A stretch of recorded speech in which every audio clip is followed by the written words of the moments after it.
ঘরে অনেক সময় আমাদের পাউরুটি বেঁচে যায়, আর সেই পড়ে থাকা 2-4টে পিস পাউরুটি দিয়ে কী করব আমরা বুঝতে পারি না। তো সেরকমই কিছু পড়ে থাকা পাউরুটি দিয়ে এই মিষ্টিটা আপনারা অনায়াসে বানিয়ে ফেলতে পারবেন।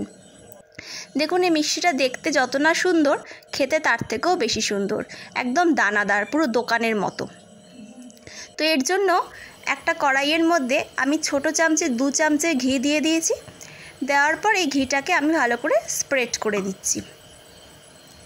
স্প্রেড করার পর যে কোনো একটা মেজারিং কাপ বা যে কোনো কাপ বা বাটির সাহায্যে 1 কাপ চিনি আমি এখানে দিয়ে দিচ্ছি। আমি যেহেতু এখানে 4টে পিস পাউরুটি ব্যবহার করব, তাই জন্য আমি এখানে 1 কাপ চিনি দিয়েছি। আপনারা যে কটা পাউরুটি ব্যবহার করবেন সেই হিসেবে পরিমাণটাকে বাড়িয়ে বা কমিয়ে নেবেন। দেখুন, একটু হালকা করে ছড়িয়ে দিলাম, কিন্তু আমি এই সময় কোনো রকম হাতা বা স্প্যাচুলা কোনো কিছু ইউজ করব না। তার ফলে কি হবে, যদি বেশি আমি হাতা স্প্যাচুলা ইউজ করি, চিনিটা মেল্ট হতে দেরি হবে, আর কিছুই না।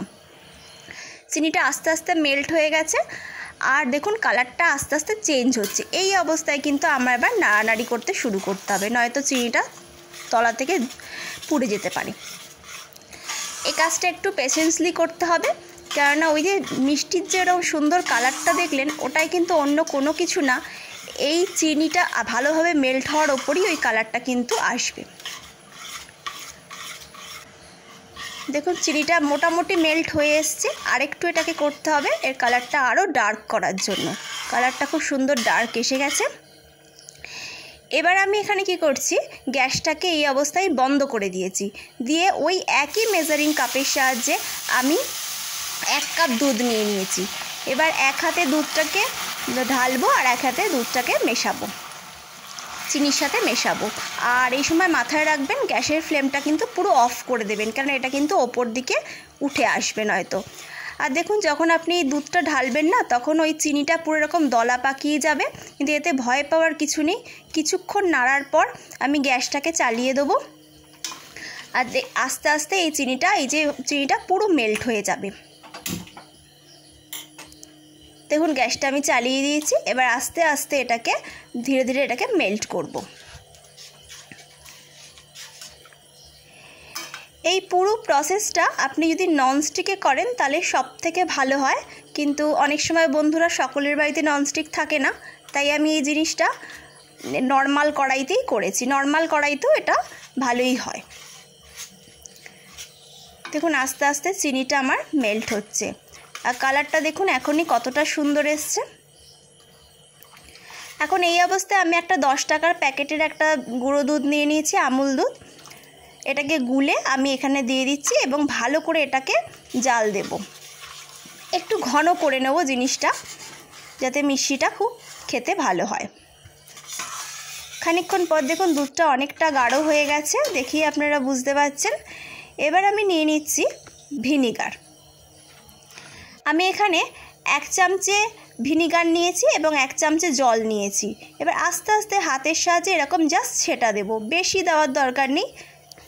3-4 বার এরকম জলের ছিটা দিলেই আপনি বুঝতে পারবেন দুধটা আস্তে আস্তে কেটে যাচ্ছে, আর একটা দানা দানা ভাব এর মধ্যে আসছে। মিষ্টিটা প্রথমেই যে আমি আপনাকে দেখালাম যে একটা দানা দানা ভাব, ওটা কিন্তু এই প্রসেসটা করার ফলেই হচ্ছে। দেখুন, আমি আস্তে আস্তে করছি, আর গ্যাসের ফ্লেমটা এই সময় লো রেখেছি।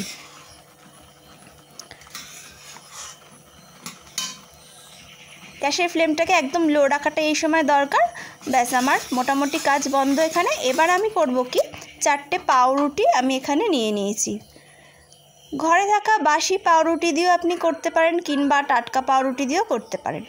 এখানে 4 পিস পাউরুটি নিয়েছি, আর বেশ কিছুটা কাজু নিয়েছি। এই কাজুটা অপশনাল, এটা দিলে পরে টেস্টটা আরও বেশি এনহ্যান্স করবে, তাই নিয়েছি।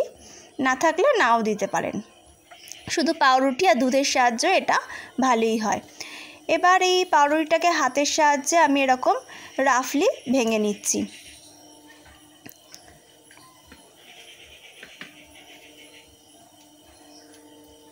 আমরা বিভিন্ন অকেশানে অনেক দাম দিয়ে মিষ্টি কিনি, একবার বাড়িতে এরকম বানিয়ে একবার দেখুন কতটা টেস্টি হয়। এবার যে কোনো একটা কড়াই বা তাওয়া যাতে হোক, 2 চামচের মতো ঘি দিয়ে পাউরুটি আর ওই যে কাজু বাদামগুলো আমি জাস্ট একটু নেড়ে নেব। বেশি ভাজার দরকার নেই, এই নেড়ে নেওয়ার ফলে না এর পাউরুটির সাথে ঘিটা মিশে গিয়ে টেস্টটা অনেকটা এনহ্যান্স করে যাবে।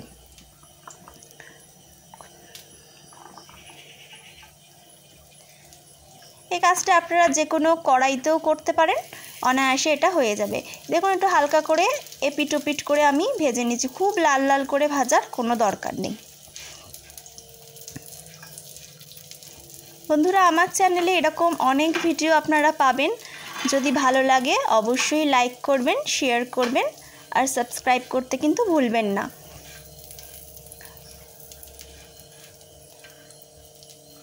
দেখুন আমার মোটামুটি ভাজা কমপ্লিট হয়ে গেছে, বেশি তো ভাজবো না। আর একটা মিক্সিং জারের মধ্যে আমি এই সমস্ত উপকরণটাকে নিয়ে নেব।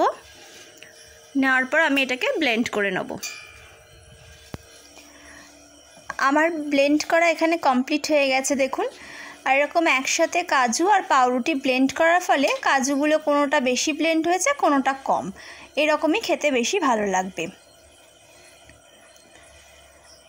এবার ওই যে দুধটা আমরা রেখেছিলাম, যেটা দেখুন এখন পরিষ্কার বুঝতে পারা যাচ্ছে কতটা ছানার মতো কেটে গেছে আর দানা দানা একটা ভাব এসে গেছে ভিনিগার দেওয়ার ফলে।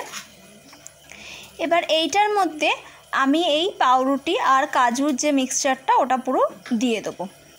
দিয়ে ভালো করে এটাকে এখন নাড়াচাড়া করতে হবে যতক্ষণ না একটা মন্ডের মতো তৈরি হচ্ছে। এটা প্রথমেই আমি আপনাদের বলেছি, যদি এটা ননস্টিক কড়াইতে করা যায় তাহলে এটা ইজিলি বুঝতে পারা যায়, কারণ একটা মন্ডের ফর্ম নিয়ে নেয়।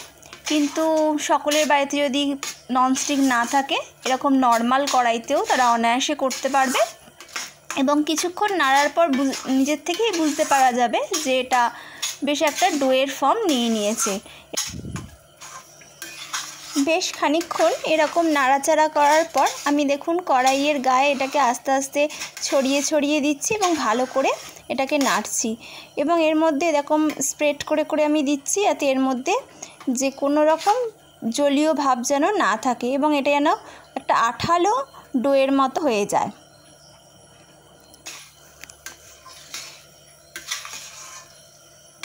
বেশ কয়েকবার এই প্রসেসটাকে রিপিট করার পর এই কড়াইয়ের গায়ে ছড়িয়ে ছড়িয়ে দেওয়া এবং আবার সেটাকে নিয়ে আসা করার পর দেখুন এটা পুরো আঠালো হয়ে গেছে। এবং যে কোনো একটা পাত্রের মধ্যে সামান্য একটু ঘি নিয়ে ভালো করে আপনি ছড়িয়ে নেবেন। কোনো বাটার পেপার ইউজ করার এখানে দরকার নেই, এটা অনায়াসে এমনি উঠে আসবে। একটু তলায় ঘি বা তেল লাগিয়ে নেবেন। এটা দেখুন আমি যে বলছি আঠালো, কতটা আঠালো স্প্যাচুলা দিয়ে আমাকে ছাড়াতে হচ্ছে। এরমভাবে পুরো ডোটাকে এখানে আমি নিয়ে নিয়েছি। এবার আপনাদের ইচ্ছা অনুসারে যে কোনো শেপ আপনারা দিয়ে নিতে পারেন। আমি এখানে একটা চৌকো শেপ দিয়ে দিচ্ছি।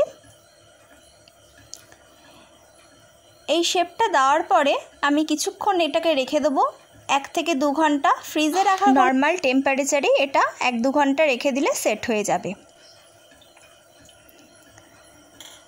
1-2 ঘন্টা পর যখন এটা ভালো মতো ঠান্ডা হয়ে গেছে, তখন একটা ছুরির সাহায্যে আমি এটাকে চৌকো চৌকো আকারে কেটে নিলাম। ব্যাস আমার মিষ্টি পুরোপুরি এখানে কিন্তু তৈরি। বিভিন্ন অকেশানে বাজার থেকে অনেক দামি দামি মিষ্টি আমরা কিনি, কিন্তু ঘরে অনেক সময় পাউরুটি পড়ে থাকে, কিন্তু সেটা দিয়ে কি করব বুঝতে পারা যায় না। একবার এটাকে বানিয়ে দেখুন এবং এটা দেখুন দোকানের থেকে কোনো অংশে কম হয়নি এবং যথেষ্ট দানাদার, এবং খেলে লোক বুঝবে না এটা কিনেছেন নাকি বাড়িতে বানিয়েছেন। একবার নিশ্চয়ই বানান এটাকে, আর নিজের এক্সপিরিয়েন্স আমার সাথে অবশ্যই শেয়ার করুন। ভালো লাগলে লাইক করতে, সাবস্ক্রাইব করতে ভুলবেন না। Thank you for watching.